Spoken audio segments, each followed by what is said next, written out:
Well, listen up. No reporters view the body. You photo men, finish taking your pictures now. Coroner's men, put a sheet on the body as soon as they're done. We set up a perimeter 6 feet back. Any reporter crosses it, arrests him. Now, gentlemen, before this gets out of hand, let's put the kibosh on something. With publicity, you get confessions. With confessions, you get crazies, liars, and false leads. So, we keep some things quiet. The, ear-to-ear facial lacerations, disembowelment. You keep this information to yourselves, not your wives, not your girlfriends, no other officers, and I mean no... Like, what the hell are you doing here? Where the hell's Blanchard? He's right here. Welcome to part 2 of our Black Dahlia episode. But before we go into real talk, it's time for PP. That's our patron pitch. This is where we let our patrons know what they can expect on their exclusive patron feed, and we also let non-patrons know what they're missing out on. So, last patron pitch of January, we are recording fairly in advance, Alex. So, a lot of this stuff, usually, by the time we get to the last episode of the month, we're already taking care of some of it. But no, this is all stuff that's in our future. But by the time that you guys listen to this, it'll be obviously very much in our past. So, you start with the ground floor, the Travoltis, and the dollar tier. What do you get if you're on the dollar tier? Well, you get access to all the cutting room floor stuff, all the things that didn't make it into the episode for time or because they were not relevant to the movie enough, but still fun to listen to. There's a lot of stuff that didn't make it into the Ricochet episode, for example, which is what we're currently editing. And that's going to be there, available for patrons, only for patrons. You also get access to our bonus episodes this month. We are tackling a Harmony Korine movie, courtesy of patron Ben Murray. Filmbusters Ben wants us to watch The Beach Bum, a movie that I'm more likely to watch. I mean, I never would have watched it anyway, but if I was going to watch it, I would have watched it for Matthew McConaughey, not for Harmony Korine. Would that be the same for you, Alex? No, it was one of those that because of, I love Spring Breakers and then also have a morbid fascination with Harmony Korine. It was one of those I just never got around to seeing because Isla Fisher's in it, Zac Efron, and I remember Snoop Dogg. That was the big thing. I saw something at the Arbor that had a trailer for The Beach Bum on it. I was like, Snoop Dogg is getting like an acting credit? I'm there.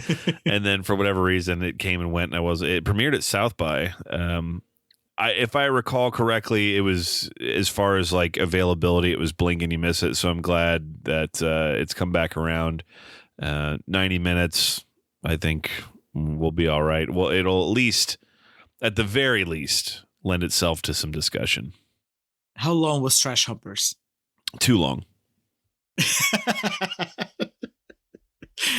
All right. Well, if you want to see how we fare with our Beach Bum review, that's going to be on the Patreon channel, available to everybody.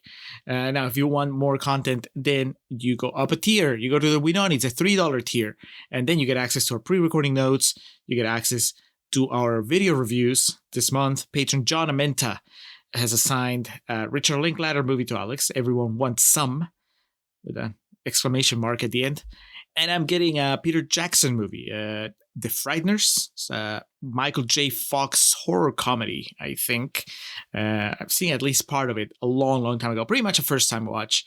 Also a first-time watch for Alex. You're going to see us record a segment before we watch the movie, then a segment halfway through the movie, and a segment at the very end. That's how the QVRs work. So you get access to that, and then you get access to Contrarians After Hours. That's the spin-off show where we tell you about other things that we're watching, that we're listening to, that we're playing, that we're thinking about. So, Alex, what are you bringing to Contrarians After Hours this time? Well, Julio, it was recently just Christmas. One of the things I was gifted this holiday season was the Todd Browning Sideshow Shockers, which is a 3-movie set that was recently released, including The Unknown, The Mystic, and, of course, Freaks, all remastered on Criterion Blu-ray.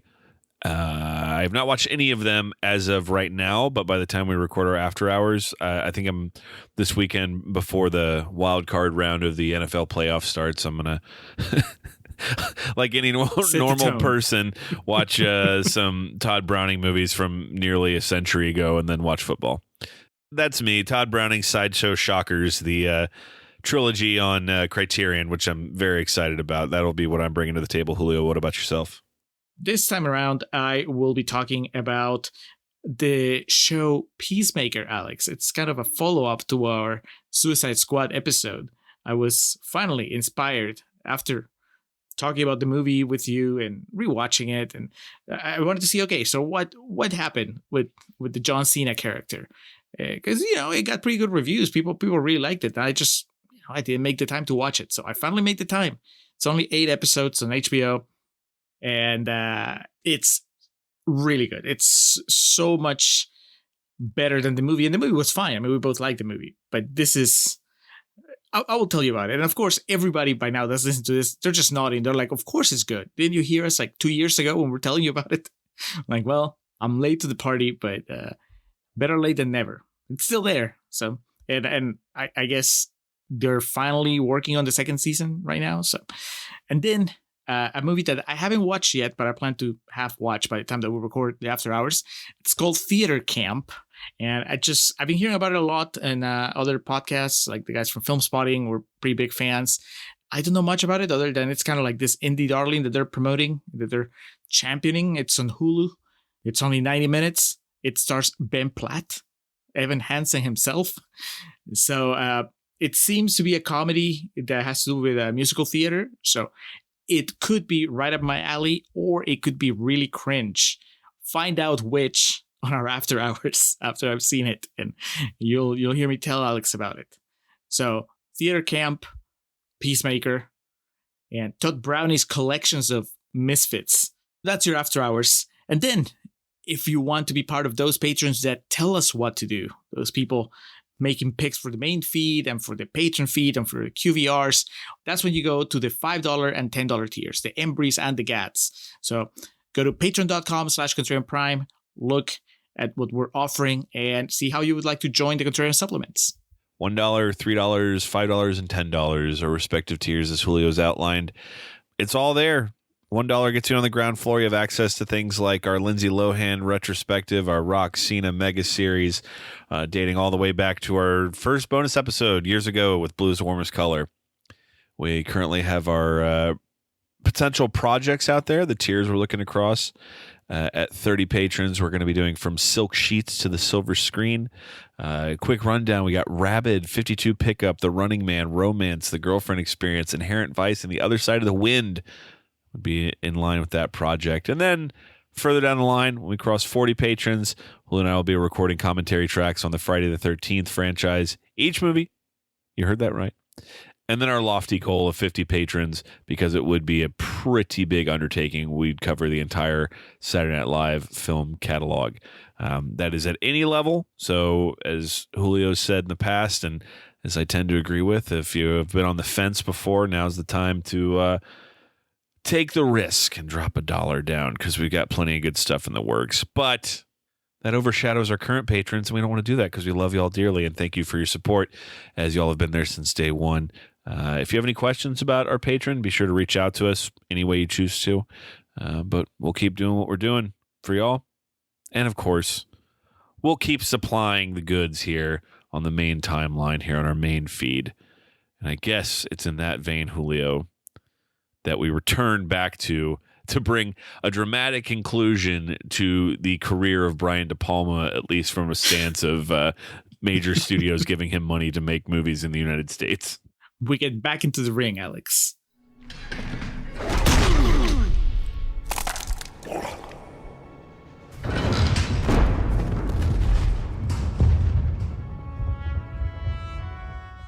Alex, before we do quotes, before we do anything, I just want to air what might be the one true grievance I have with this movie. And it's something that I don't think that you share, because I know I brought it up before, and I couldn't see like really any quotes that reference it. And that is that Hilary Swank doesn't look anything like Mia Kirshner. And I can't stop that from bothering me. That's a very Julio thing. But also I get that completely, because it's like, are we just saying that all brunettes look alike now? Because, I mean, let's be fair, all white people do look the same, but it's... yeah, but there's gradations of whiteness. And in this case, the movie keeps going back to it over and over. They keep talking about how, oh yeah, well, I wanted to see what it would be like to have sex with somebody that looked like me. It's like, you just had sex with a random woman. She doesn't look anything. I don't understand why you wouldn't have both the same actress play both roles. You know? It's not like if they were twins, maybe, you know, like if they were identical twins and one had been murdered and then he ended up shacking up with the other one. But it's just kind of like this girl who looks, you know, if you had seen her Elizabeth one time and then we're trying to look just for another brunette, like, yeah, I guess it kind of looks like her, but it's not even, man. Dude, the outrage that Scarlett Johansson has at like how similar they look. It's like, well, all right. Yeah. You're sounding really blonde there, ScarJo. All brunettes look the same. But let's move from that. Because there's no answer. You know, it's a dead end of a complaint. It's just me saying that I really don't like that specific choice by the director, by the casting department, whatever, you know. And well, there's other things going on in the Black Dahlia. But if I ever need to default to like, well, you know what, Alex, I was just too distracted by how they look nothing alike, then that's it. That's my get out of jail free card. Fair enough. Julio, is this movie as bad as people say it is? Well, no. Based on the quotes that you know we pulled, and based on the stigma that comes with that tomato meter score, I would say no. We bring it up time and again with this type of movies where we disagree with the general impression, where we go like, man, that green splotch, it's really going to turn people away from watching this movie. And I don't think that that's fair. I think that they should give it a shot. So before we get into our potential praise of it, and amongst other things, what critical quotes were you able to pull that were complimentary of Mr. De Palma's last foray into mainstream filmmaking? And I know we keep teasing that. I'm going to get to in just a second why that was. Well, these people, they may be a little too into the Black Dahlia, but we'll see. We'll start with Michael A. Smith from Nolan's Pop Culture Review, who says, filled with atmosphere and attitude to spare, the Black Dahlia is film noir at its finest. So calm down, finest, Michael. I take a bit of, let's pump the brakes. The next paragraph starts like, by the way, the Black Dahlia is the only film noir I've seen. Exactly. I have seen 5 movies. And Double Indemnity is not one of them. Next, Mark Palermo from the coast, Halifax, Nova Scotia, says it meticulously resembles a 60-year-old Hollywood artifact, but with a contemporary cynicism. Is this movie cynical, Alex? Not in a way that older movies aren't. Yeah, that's what I was thinking. I was like, contemporary cynicism. I don't know. There's even kind of like a happy ending. He's haunted, but he gets the girl. And I mean, yes, the bad guys don't get fully punished, but one of them blows her brains out. That's life, brother. I don't know. Yeah, I don't think that there's the difference in cynicism is that noticeable, I guess, between now and 60 years ago. Next, Michael Joshua Rowan from Stop Smiling says, the Black Dahlia doesn't solve the eternal De Palma dilemma, but it sure does fascinate. We do have the De Palma dilemma, and I do like the alliteration on that. But before we get to that, do we have any other complimentary reviews of the Black Dahlia? There's one more. Jonathan R. Perry from Tyler Morning Telegraph, Texas, says, after 2 hours of meandering, convoluted indulgences, and loose ends, the Black Dahlia reveals a kinder, gentler Brian De Palma. He should be a good guy to have around. They could have some interesting conversations with him, that's for sure. Yeah. I don't know that. Do you think you watch Black Dahlia and you come away from it? That's your takeaway? Like, hey, whoever made this movie, it's probably a good guy to have around. He's kind and gentle. Or is this guy just filtering through the fact that he knows De Palma's filmography and he's thinking, well, in the context of all the movies he's made, this one is kinder and gentler, which I still have trouble reconciling that statement with with the real world. This is a pretty brutal movie, and I mean, I just said that there's a sort of happy ending that we get to, but even so, I don't know that this movie is what I would say. Oh, if this is the movie people look at and say, "Oh man, he's gone soft." Jesus Christ, dude. Yeah, whether that's praise or a condemnation, it seems like it's not that's in the eye of the beholder there. Yeah. All right, so the De Palma dilemma. Before we get into the Black Dahlia specifically, Brian De Palma, I mean, since day one, has been a divisive filmmaker. His movies are, one, stylized to the point that it turns some people off, but also there's typically a good amount of gratuitous violence and sexual content to what he makes. On top of that, personally, he does things I've lambasted others for. Specifically, I always give Judd Apatow a hard time for casting his wife and everything he makes. And, you know, Nancy Allen was the female lead in Blowout and Dressed to Kill, and, you know, just throughout that time period where he was married to her. So that's obviously on my end. That's hypocritical on my end. Elsewhere, you know, people have accused his movies of being misogynistic, and I understand through third-hand knowledge, not even that, you know, sixth-hand knowledge, it's hand-me-down information, can be a bit prickly to work with as a filmmaker. But I think for the purposes specific to Black Dahlia, what we're talking about here is that his movies were not always these financial successes. Now, Mission Impossible made $500 million, but, you know, Scarface is one of my favorites to talk about because people always act like it was, you know, the greatest thing that had ever happened. And you and I have both numerous times given our thoughts on Scarface. It's okay. It's that's the extent of it. Pacino's accent is worse than Hilary Swank's accent in this one. But I think that movie, like, I think it cost like 30 or 40 million and made maybe like 60 or something. And so, you know, that's with the legacy that movie has in some circles, you would think it was like a Star Wars type hit when it came out. Blowout, and we talk about this in our episode, Blowout fucking rules. That's probably the best De Palma movie that I've seen. $18 million budget, made $14 million back. And, you know, this is decades before this. Mm-hmm. Carrie was his big hit initially, unless I'm skipping over something else, because that movie had like a shoestring budget and ended up making like maybe like 30 or $40 million.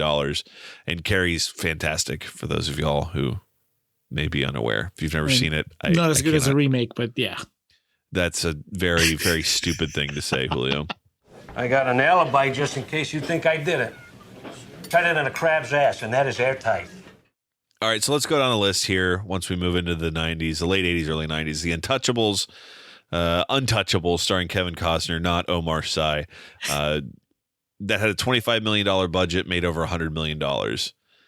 Casualties of War, $23 million budget, $19 million return. Bonfire of the Vanities, very famous box office bomb, $50 million, made less than 16 back. Carlito's Way, which, what a hoot that movie is. Even still, $30 million, box office return of a little over 60, which, as I say every time, give me that money. That's cool. I'll take it. But these aren't the returns you look for in something like this. Then Mission Impossible, as I mentioned, made, I think, $500 million. We move into the 21st century. In 2000, he made Mission to Mars, which $100 million budget, barely made that back. Femme Fatale, starring Antonio Banderas and Rebecca Romaine Stamos. Reference here every 5 episodes.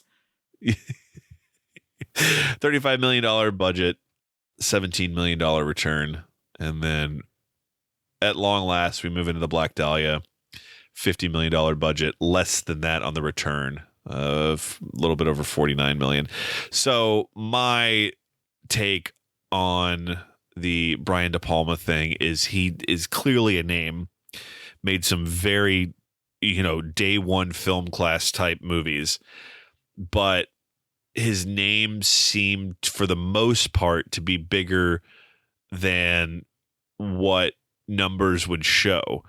And as I always say, he's not smearing Miracle Whip on a piece of bread to get by these days, but you add in the fact that, like, I use the word prickly to try to be as like political or, fence sitting as I could with him as like a filmmaker and some of the reputation that comes along with him.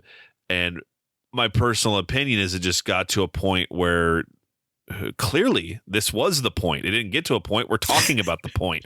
It got to this and studios were just like, hey, dog, not doing it anymore, man. Sorry.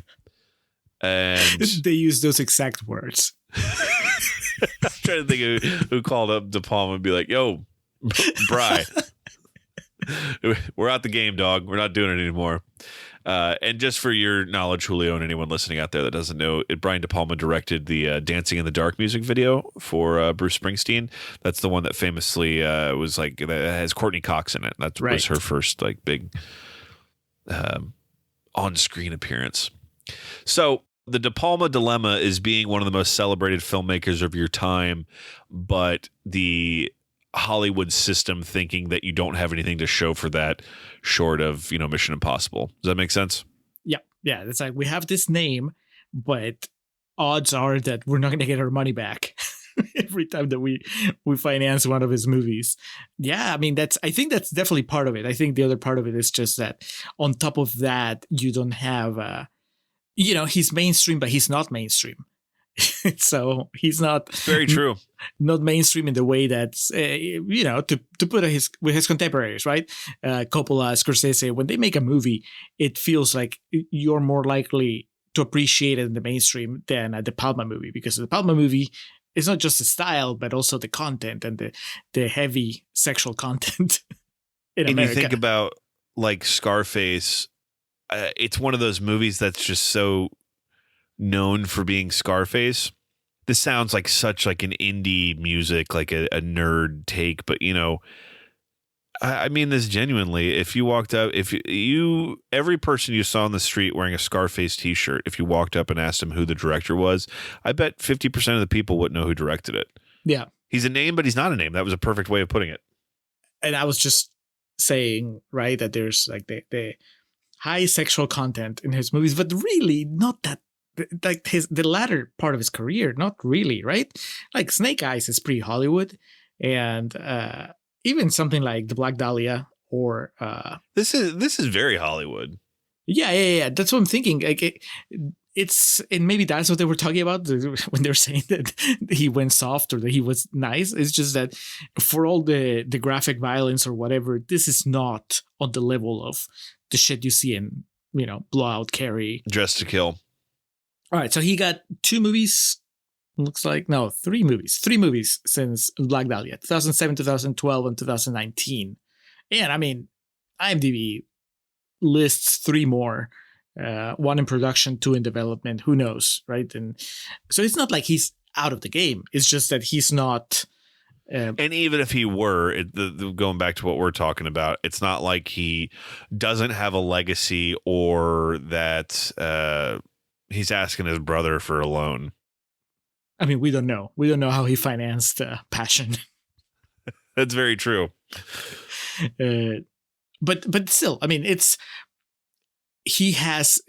happens, it's not just exclusive to directors. It happens to actors, to anybody in the industry. I mean, it can be pretty fickle. Sometimes it's something where you can absolutely track the decline. You can see the turning point, as we were talking. Like, I think in his case, right, it makes sense. You just see how there's not that much return to investment. So it was inevitable. At some point, people were going to stop financing his movies. It would be pretty cool if we got a new release from him, like a new big release with an all-star cast again, and it was just like a big deal.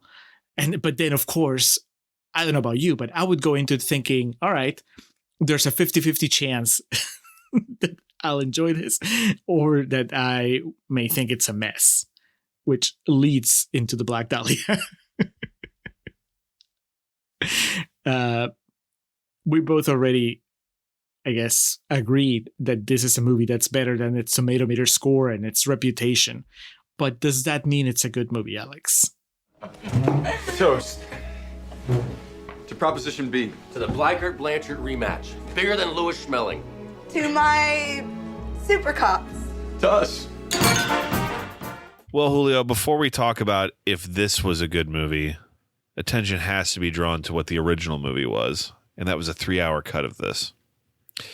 De Palma's initial cut ran roughly 3 hours and was a faithful adaptation of the book, with more time dedicated to Bucky's psychological breakdown during the investigation and his obsession with avenging the Dahlia. James Ellroy was shown a print of this version and wrote an essay praising it entitled The Hillikers. It was published in reissued prints of the novel, which were released before the film premiered. In the interim, Ellroy's having seen the director's cut in the publication of his essay, the film was significantly edited, shortened at the insistence of the producers. They were all Alex Mattis's. Like 90 minutes. After seeing the theatrical cut, Ellroy refused to comment on it except to tell the Seattle Post Intelligencer, "Look, you're not going to get me to say anything negative about the movie, so you might as well give up." If that comes out ever, I'm watching it. You know, this movie's almost 20 years old, and there was a Blu-ray release a few years back that was pretty bare bones. So I don't think it's in the works anywhere. But, you know, who fucking knows? We just got a remastered version of Freaks, so who's to say what's going to happen? Well, I mean, I would like it to happen while De Palma's still alive. So he just needs to do one more hit. That's insane, though. A movie with this cast has an hour of it that's just out there somewhere. Oh, dude, I believe it because the story stops making sense after the first act. So yes. As I texted Julio earlier today, it's quite remarkable how this movie repeatedly forgets it's supposed to be about the Black Dahlia and then rushes back to it. There is, I know De Palma is a capable filmmaker, so I don't know. I really don't know what the explanation is for this, but I cannot make heads nor tails of what's going on in the sequence where Aaron Eckhart gets killed. I watched it 3 times. I don't know what the fuck is happening there. Did you? Dude, it goes off the rails, and that's to this point of I can believe there's a whole other hour of this movie somewhere that was on the cutting room floor. What I was just kind of stressed was, I don't know, who knows with Oppenheimer, if Josh Hartnett's back to take the throne, then maybe we'll finally get the director's cut. But no, that scene, and it's like you forget about is it Billy DeWitt, whatever it is. Mm-hmm. Like you completely forget about him, and it's like, oh yeah, all right, Richard Brake's here now. And then all this shit happens. It's clearly a woman that comes out that cuts Aaron Eckhart's throat. And then there's just that intense, gruesome close-up of his head exploding like a watermelon. That, and then, dude, this movie like has a lot of things going for it. But then when Bucky finally decides to investigate the Elizabeth's murder, it just happens so fast. He just knows where to go immediately. He finds all the incriminating evidence and then goes, and then like this family explains a movie's worth of plot in 3 minutes, and then one of them shoots themselves in the head, and it's like, what the fuck? I mean, it makes sense. It's at least what they explain makes sense, but it's one of those things where we're like, man, couldn't you have dramatized this a little better so that it's not like an avalanche of facts? Yeah, or couldn't you have made that the movie and us not worry about Bobby DeWitt and like all the boxing shit? And like it tries too much. And even this movie's 2 hours instead of 3, but even then it's like, whoa, slow the fuck down. And the problem with me watching this and saying that is like I'm enjoying it. And you know, my 90-minute rule, most movies should be 90 minutes, but even here I'm like, all right, there's these few moments where it feels like this movie's starting to breathe. One thing we did not get to into Contrarians Corner because I couldn't figure out how to work it in. We get a Wild Rose McGowan appearing. Yes. As someone that that Bucky interrogates about like her knowledge of the situation. And that's one of those scenes where it's like, cool. We're going to start to learn more about the characters involved and more about Elizabeth's backstory. And dude, that there could have been an hour of that I would have been fine with, like these different interrogations where we're learning more and more bit by bit. And I would have much rather had Bucky piece the story together that way than just watching the same porno 5 times and be like, I got it now.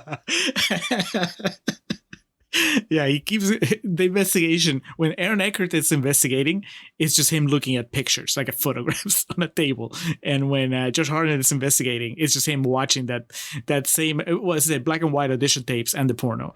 It's not, there's not a whole lot of expanse there.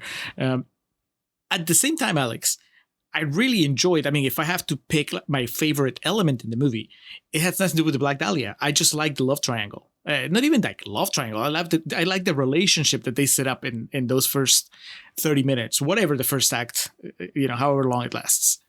So I know I mentioned LA Noire earlier, and that movie kind of revolves around the Black Dahlia, but does so in a way that, like, that game came out after this movie, so I can't act like they ran parallel to each other. But it's, I wouldn't be shocked if the makers of that game study this movie a bit and obviously read the book and and figured out their own way to work around it, because you're exactly right. I feel like there is the inherently interesting story of the Black Dahlia right there, but you can surround it with more to it and build these characters and how it affects their life. And yeah, the love triangle is dope. And I think Hilary Swank is good, but I just think that whole story with her and her family is kind of dumb. And maybe not dumb might be the wrong word if I read the book or if it was more flushed out. But for what you called out already, and then for how rushed like the ending is, and basically that scene with the POV shot just exists for us to be like, oh, I guess we're supposed to memorize these faces. They might come back up again. I don't think it helps that I don't know, your mileage may vary. Here, hit me with your judgment here on the mom's performance as a drunkard. Too much. Yeah, I didn't. I was, God. I know that there's an element of artificiality to that entire family, right? Like we brought up in Contrarians Corner, the way Hilary Swank talks is not like the way anybody else is talking, and the way her dad talks. But then the mom is just kicked up to like 100, and I had a really hard time buying her in that first scene at the dinner. And then even worse when I realized, oh my God, she's the one that's going to deliver the exposition about the crime. My heart sank. It was so bad. I would appreciate if you just stopped shooting things, officer. The rich don't own art just for themselves. We safekeep it for future generations. I think that the problem is that it's not meant to, or at least the way it's written, those two things don't overlap. The story of Lee and Bucky and Kay and that relationship, ideally, it should just be enveloped by the Black Dahlia, or the Black Dahlia would be something that would trigger a change in them, and then but it doesn't really. I mean, it kind of does, but not so much, because Aaron Eckhart I think that's a big problem with Aaron Eckhart is gone from the movie, that he doesn't make it to the end. Because if your end game is that, well, at the end of everything that happens, Josh Hartnett, Bucky, is going to find whatever it is that he needs to find in himself to consider that he is worthy of Kay, or that he can be with Kay, right? That he is the heavyweight champion. Yes. He's not going to throw the fight this time. He's going to go for it. If we're going to take, the journey is that he is a certain person at the beginning of the movie, and then at the end, he's the kind of person that will kill Hilary Swank in cold blood for revenge, to avenge his buddy, and then go and have zero qualms about hooking up with his buddy's girlfriend. Then, all right, but I don't think that the movie kind of takes us on that journey. Instead, I think that the first act is almost a perfect setup of that triangle, those relationships, and then once we get to the Black Dahlia itself, that story, instead of enhancing the love triangle, it instead starts getting in the way of that story, and they're fighting for attention instead of working together. It's honestly, when I read the graphic novel, I felt the same way. Even though, like I said, the fate of the Aaron Eckhart character of Lee is different in that book. It's kind of like the same thing. You're very interested in those relationships, and then halfway through, Lee disappears, and then eventually you find out, and in the process of him finding out of Bucky finding out what happened to Lee, he leaves the investigation of Black Dahlia. So it's, again, it just splits. So it could be that the problem is the book. But maybe also, some things just work better in a book. In a book, maybe you can take those digressions and integrate them better. And when you're adapting it to a movie, whether it's 2 hours or 3 hours, it's just not meant to work that well. And actually, it wouldn't surprise me if the end of the Aaron Eckhart character is a reshoot. It would make so much sense because it's just so dumb that the scene where he dies is just so badly shot and so rushed that it would make sense that there's a 3-hour cut where they actually stick to what I saw in the graphic novel, which I'm assuming it's in the book, where he just disappears and then Hartnett has to go look for him in Mexico and all that stuff, But instead they're like, no, we're cutting this out. So instead give him a faster death. Just take care of it right now. And then that's why it's shot and put together so haphazardly. So I think, just to go back and kind of wrap up how we think this could have worked before we kind of, run down the players involved here. I love the idea of the triangle with there still being this investigation going on and showing how it affects him individually. During the investigation, we get like this Oppenheimer style, that guy, that girl, like the Rose McGowan and Kevin Dunn. Someone else in this. Kevin Dunn, thank you. Yes. And I mean, those are two titans of the industry right there. And John Kavanaugh as Emmett, I like the idea of these, and even Richard Brake, just kind of people you recognize in these small roles. That's the problem with it. And then again, maybe one day we'll get the De Palma cut and see what more could have been there. But through this conversation, I'm more positive on this movie than the general consensus is, but it's making me realize like there was so much potential here that just kind of feels squandered. So with that in mind, moving along to our players involved, we've talked about Hilary Swank's character. We've talked about Madeline and kind of, it is what it is, but she goes for it in this, man. And she's not an actress that we joke about with people a lot of the time, like De Niro, we talk about all the time. Scorsese is the only person that he, actually shows up for these days. And Hilary Swank, even in shit like New Year's Day, New Year's Eve, whatever that was called, and then like what was that? Wasn't she in like some romantic comedy or romantic movie with Gerard Butler or some shit? Is it P.S. I Love You? Yes. I'm just trying to think of like dog shit movies she's been in, but she still like gives, $1 Million Baby, and she won an Oscar for it, but she's not someone that's known to kind of phone it in. So we shouldn't be surprised that she really goes for it here. But I really enjoyed when she was on screen not delivering exposition. What did you think about Hilary Swank in this movie? I said in Contrarians Corner that it was a little jolting when she showed up, and she sounded like like she was in an actual movie from the 40s.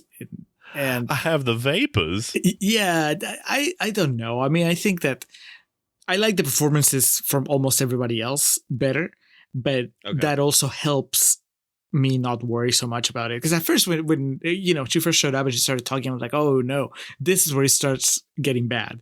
Because I was waiting. My recollection from when I watched it was that at some point, when I watched it when it came out, my recollection was that at some point it went off the rails. And I enjoyed this movie a lot for a long time, and I kept waiting. I was like, okay, when is it that it jumps the shark? The answer is, by the way, when Eckhart dies. I think that's when it just starts unraveling badly. Before then, even when it was Very having fair. missteps, I was like, okay, but they can still, it wasn't a big deal. But anyway, she shows up and I thought that maybe that was it, that I wasn't going to be able to really buy into this. But no, she kind of won me over because she was surrounded by other actors that I liked, especially Harnett. I think, we'll get to him in a minute, but I think he's really, really good. So that's fine. It works. It's not, I wish that she hadn't played it that way. I think that, I guess she needs to be different from the Scarlett Johansson character. I mean, she needs to play a different note. Otherwise, it's going to be like, well, what's the difference? Why is he so conflicted between one and the other, right? So ScarJo is supposed to be the good girl, and Hilary Swank is supposed to be the bad girl. And I get, I can appreciate the commitment. I can appreciate that she had a take on it and she went for it, like you said. So I'm not going to be handing her the Embry, but I can respect the choices, I guess. Julio, the 2006 of Scarlett Johansson was Scoop, The Black Dahlia, and The Prestige. Woody Allen, Brian De Palma, Christopher Nolan, all in the same calendar year. Now, I think she's very good in this, and she projects this sense of urgency and everything that she does, and even when she's trying to cover up and not sell the stakes of what's at hand. But I think she's probably the most consistent performance in this. Who knows what this other elusive hour consists of, but for the 2 hours that we did get, I think she's the most consistent. You would hope that there was more ScarJo in that hour, because they set her up as a very important part of the movie in the first act. Yes. And then once they start investigating the Black Dahlia, she shows up to complain about Aaron Eckhart, and then she goes away. She has that awesome moment, and I called it out in Contrarians Corner, where she basically propositions Josh Hartnett, and in a very adult, serious way. What's gonna happen to us, Dwight?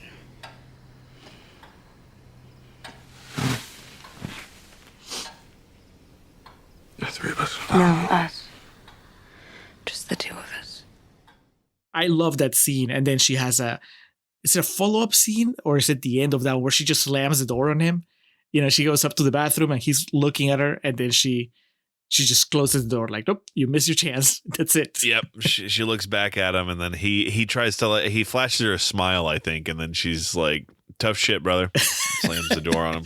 Yeah. She also gets some exposition dumps, Alex, but I think that she manages them much better, probably because she is allowed to emote through them in a more convincing way, right? She's panicking. She's dealing with the fact that Josh Hartnett just found out that she was lying, or that she was keeping the money from him, or the rest of the story about the money from him. And so she has to explain what happened, how that money ended up in their house, and what Lee was planning to do, and all that stuff. And she gets through it in a way that doesn't feel as leaden as the exposition we get towards the end of the movie. And I think it's because she's freaking out, and we care that she's freaking out, and we are invested in that relationship. When we get to the end, it just feels like, check marks. We're just checking boxes to finish the story.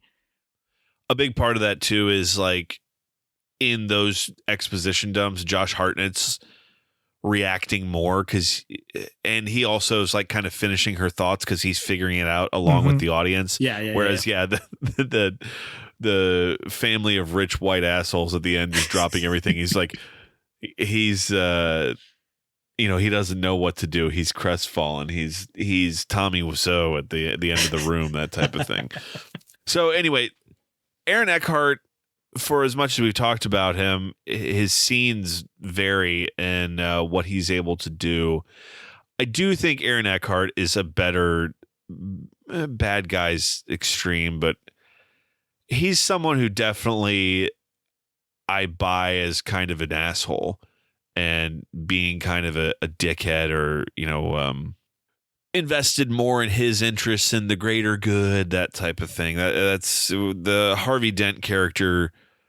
Kind of like how Bruce Wayne in that movie takes shots at him, takes a piss out of him, and because he does seem kind of insincere, and when he's trying to be just the the good guy. I mean, it shouldn't be a shocker that Aaron Eckhart didn't become, a leading man in romantic comedies or, the hero character. He didn't become Chris Evans, I guess, because something like this, you buy him way more in this type of role where it's like, yeah, he does seem like he would lie or kind of be a bit of a shithead or a lot of a shithead with some of the stuff he does in this movie.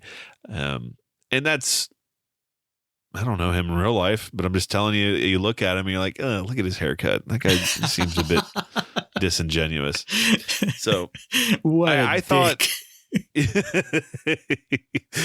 I thought he was pretty good in this. And, now I'm just wanting that 3-hour cut, I'm wanting these characters to breathe more. Yeah. Something else that's missing, that's probably in that 3-hour cut, is some sort of transition from him being, what seems to be like an excitable but somewhat sane guy into whatever happens to him once the Black Dahlia investigation starts, because he loses his shit from one scene to the other. And later they give him the backstory of like, oh, well, his sister was 15 and she was murdered or killed and he never found the guilty party or whatever. It's not enough. I actually wrote LOL what happened to Aaron Eckhart, because he was put together, right? He was the guy that was actually a lot more confident and more self-assured. He was calling the shots for Josh Hartnett. And then it's like, as soon as they find the Black Dahlia victim, this obsession develops, and it seems to come out of nowhere.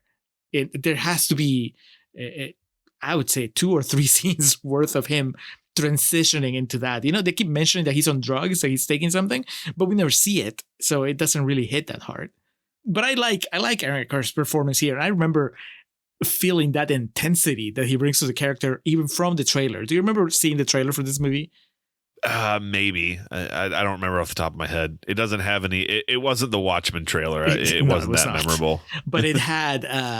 You could see them fighting, and I think that there was like a slow-mo push in on the New Year's party where he's drinking, right? Like he's looking at ScarJo and Josh Hartnett dancing, and he goes from smiling at them to, you can tell that something clicks, and he goes like, "Wait a second." Is there something good on there? And that shot was in the trailer. And I just remember at the time, I think it was, for me, it was like, oh, it's the guy from Thank You for Smoking. And he looks scary in this one. So, Thank You for Smoking. Yes, he is perfect in the role in that movie. Yep. That is a perfect Aaron Eckhart casting. It's smarmy. All American smarm. So yeah, I think he's good. I think that the movie drops the ball with the character, but that's not him. I think he's pretty memorable, considering that his arc seems butchered either by the studio or by the screenplay, whatever the case. Man, he must have been so relieved to have The Dark Knight. Was it like right after this? This is 2006. Dark Knight was summer of 2008. So yeah, it wasn't long after. Yeah, but he doesn't have to do anything again for the rest of his life if he doesn't want to. It's good, It's like that was. Because it's gotta be heartbreaking to be in this movie and be so good, but then it comes out and you go to the premiere or whatever, and you're like, man, what happened? This doesn't make any sense. That's something we don't talk about enough, but we've done enough of movies like this that have like the original cut where it was supposed to be a lot different, and then imagine being an actor in that doesn't see the dailies, Mm-hmm. and you just know all the stuff you filmed. And then you go and watch it and it's like this, and fuck, man, that would be a deflating experience. Again, not that I think this is like terrible, but we don't know all the other shit that was in that these guys did. And guys, we had Aaron Eckhart, and I guess we move on to the show closer, the main event, Josh Hartnett, who's back in the fold now, baby. But my first thought is like, man, he grew up, because we talked about Halloween H2O. And he is one of my least favorite aspects of that movie. He aged more between H2O and this than he did between this and Oppenheimer. It's true, but in a good way. I think I think that I can buy him as an adult police officer, a detective. Some actors can't shake that. If you first saw them as high schoolers then it's just like, oh, it's just this high school kid playing pretend. But no, I buy him. And I don't know if that was the case when I saw the movie the first time. Like I think that I was just like, oh, it's the guy from Pearl Harbor. And at the time it felt like Hollywood's trying to just push him so hard. And so I think that I didn't give his performance its due when I first watched this movie. But watching it today, I was pretty impressed. I'm like, he carries the movie. Even when it's not making sense, I think that he has the presence and he sells it. You made a joke, I think it was before we started recording, about the eyebrow acting, but it works. I'll take it. Yeah, I mean, for every moment that it's kind of like, oh man, he might be out of his depth here. There's other moments, like as ridiculous as it is when ScarJo drops that huge exposition on him, the way he reacts when he figures it all out is genuinely really good. Mm-hmm. And it's just some of his general reactions to the situations at hand are very good as well. And yeah, he's got some good blocks going. Looks like he actually took some boxing training. I can't say for certainty that this derailed, what he had going on. So Black Dahlia, then there was Lucky Number 11, Resurrecting the Champ. I remember that movie. So yeah, it looked like there was a couple bad decisions in a row, and then 30 Days of Night, for which he was nominated for a Teen Choice Award. So joke's on us, Julio. And for the first time in my life, I had people that knew that for the briefest of times, in the darkest of places, I had been so good at some things. Julio, it would be disrespectful of us to not at least acknowledge the fact that this movie is based around a real story of a young woman being murdered, from FBI.gov on their famous cases page. The 1947 murder of a 22-year-old Hollywood hopeful in Los Angeles has never been solved. On the morning of January 15th, 1947, a mother taking her child for a walk in a Los Angeles neighborhood stumbled upon a gruesome sight: the body of a young naked woman sliced clean in half at the waist. The body was just a few feet from the sidewalk and posed in such a way that the mother reportedly thought it was a mannequin at first glance. Despite the extensive mutilation and cuts on the body, there wasn't a drop of blood at the scene, indicating the young woman had been killed elsewhere. The ensuing investigation was led by the LA Police Department. The FBI was asked to help and quickly identified the body, just 56 minutes, in fact, after getting blurred fingerprints via sound photo, a primitive fax machine used by news services from Los Angeles. The young woman turned out to be a 22-year-old Hollywood hopeful named Elizabeth Short, later dubbed the Black Dahlia by the press for her rumored penchant for sheer black clothes and for the Blue Dahlia movie out at the time. Short's prints actually appeared twice in the FBI's massive collection. See, I do love this is the FBI's website, so they make sure to call out the things they did get right in this case. And they do have a massive collection. Parenthetically, more than 100 million prints were on file at the time. First, she had applied for a job as a clerk at a commissary of the Army's Camp Cook in California in 1943, January of 43.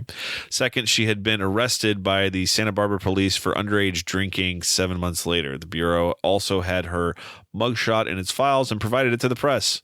In support of LA police, the FBI ran records checks on potential suspects and conducted interviews across the nation. Based on early suspicions that the murderer may have had skills in dissection because the body was so cleanly cut, agents were also asked to check out a group of students at the University of Southern California Medical School. And in a tantalizing potential break in the case, the Bureau searched for a match to fingerprints found on anonymous letters that may have been sent to authorities by the killer, but the prints weren't in the FBI's files. Who killed the Black Dahlia and why? It remains a mystery. The murderer has never been found, and given how much time has passed, probably never will be. The legend grows. Okay, so obviously that was written before the Palma movie came out, because now we know. Well, I'm glad you brought that up, because I almost forgot something that I somewhat teased at the end of Contrarians Corner, and that is that I do want to praise the hell out of Mia Kirshner's performance as Elizabeth Short, because I think that those audition tapes that they keep watching are pretty heartbreaking, captivating. I mean, I said heartbreaking, yeah, but you know, she doesn't get that much screen time, but you totally get her as a character and, you know, as a representation of a Hollywood hopeful. Going back to the idea that the depiction of Hollywood, that this machine that just takes all the people that arrive wanting to make a mark and then just destroys them. It's really sad. I mean, I don't want to keep shitting on the Neon Demon, but it's like that, those audition scenes, you know, keep going, brother. They made me feel a lot more than anything that happened in Nicholas Winding Refn's movie, you know? Yeah. And I mean, I know it's just a matter of preference, but for me, that just seeing this woman who, from what we can gather in those tapes, is not particularly talented, or at least isn't now, right? Like, who knows what could have happened to her if she had gotten mentored and, you know, if she had raw talent that needed to be developed, or if she was just hopeless, who knows? But what you see on the tape is somebody who can't really deliver lines, but she's just so earnest and just wants to please. She'll do whatever it takes to catch a break, and you know that she's already dead by the time you're seeing these things, and she seems so innocent. And then on top of that, just the nastiness of seeing the sex tape later. It's just, she's great. And I don't know, I mean, I didn't recognize her right away, but at some point I was like, who is this woman? And so I looked her up, and I see A Strange New Worlds in her credits. And I was like, oh, she's Spock's mom. And it was, you know, she has one episode so far that she's shown up on the show, and she's really good. She's really funny in it. And I guess I'm glad that she's still, you know, it's not that, oh, she took the role of Elizabeth Short in this movie and then she kind of faded away. Now she has a lot of credits, and she's on Strange New Worlds right now. She's Spock's mom, so she's going to show up again. Good. But yeah, that's my final shout out and my final positive. I think that she's really good. She nailed it. And it's one of the reasons that when the movie works, in part it works because you care about what happened to Elizabeth Short, and that sometimes, you know, in so many of these crime movies, the victims turn out to be pretty just faithless. You know, they're just there for the sake of the plot, but you're not really invested in them. Miss Short, you know, this is a very sad scene. Do you think you're capable of playing sadness?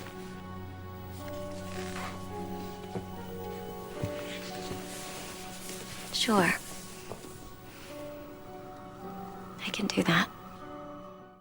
The tale of the Black Dahlia is very sad in the sense of, I think it kind of just boiled down to she was like a nobody. So the case was fumbled a bit more than it would have been if it was a rich person or an elite in Los Angeles at the time, which is, you know, always sad. I'm not sure this movie that we got paid mind to that. And I'm not sure the 3-hour cut that we keep, the mythical 3-hour cut we keep referencing to, would have done that. But there's something here. And this movie does have, you know, it's not quite like a Howard the Duck level worst movie of all time, but there is, to those like kind of in the know, there seems to be this, when this movie comes up, which I think is completely unwarranted. It's not great. And, this discussion has helped me more with my feelings that I went throughout the movie of like, oh, this is really good. Oh, this really sucks. Oh, it's all right. So I kind of have a better idea of where I stand with it at this point in time.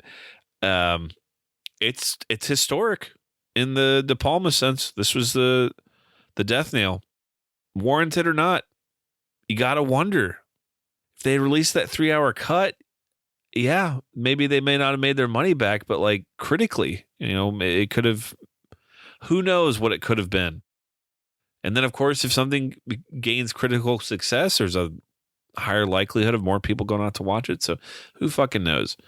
That's, if your movie's good enough in 3 hours, people will go see it. There's this thing called Titanic, and I think it did all right for itself.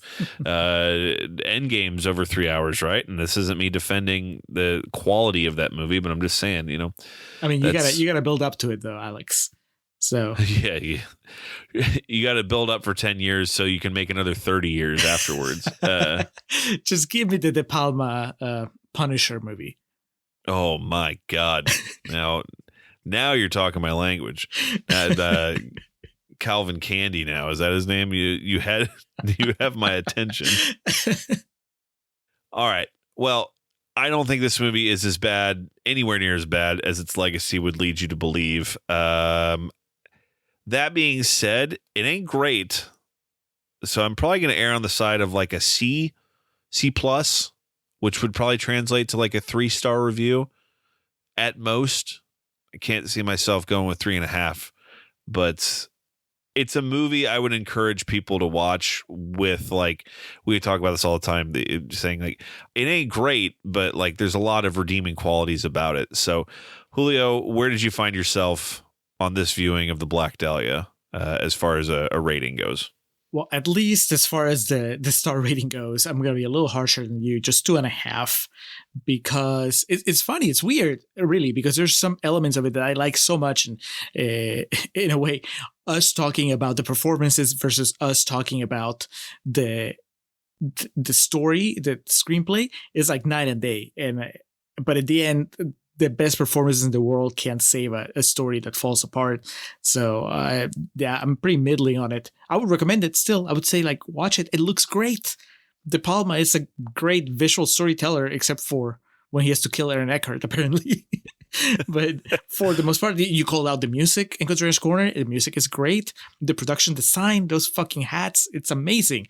So yeah. Watch it. I think that most people, if they watch the first 30 minutes, they would be hooked, and then they would probably stick with it all the way to the end. And in the end, it's only 2 hours, so it's not that bad. I think watch it if you haven't, just so that you can at least make the call and go, yeah, this is as bad as they said. Or if you fall in our camp, or you're like, it's not as bad as they say, and it's a shame that it's not better. Yeah, 3 or 2.5. I think I haven't decided yet where my much anticipated Letterboxd review will land, but so concludes the mainstream career of Brian De Palma, and so concludes our episode on the Black Dahlia. Julio, what is coming up next? Coming up next, Alex, this is gonna be different.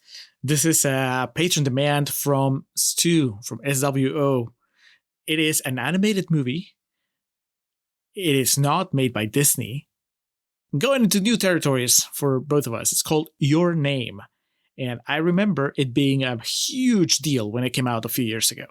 It's fresh, so we're going to be pretty heartless and treat it like critics treated the Black Dahlia. A much different rating on the tomato meter at 98%. God, everybody loves it. Can't wait to see the negative quotes. It's not Disney. And so concludes our Black Dahlia episode. And in case we forget to circle back to this when the Oscars come, if Hartnett's on screen, if he hits the stage when it wins Best Picture, just Josh, do like pound your chest and then kiss your fingers and point at the camera. We'll know that's for us. Just lean over, take the microphone for like a second and go, fire and ice. Fire and ice. Yes. Oh, that would be just spectacular. And then it cuts to Aaron Eckhart crying in the crowd. All right. There's no way that the Oscars will live up to that. So we've set ourselves up for disappointment. Might as well get out of here at this point. Let's go.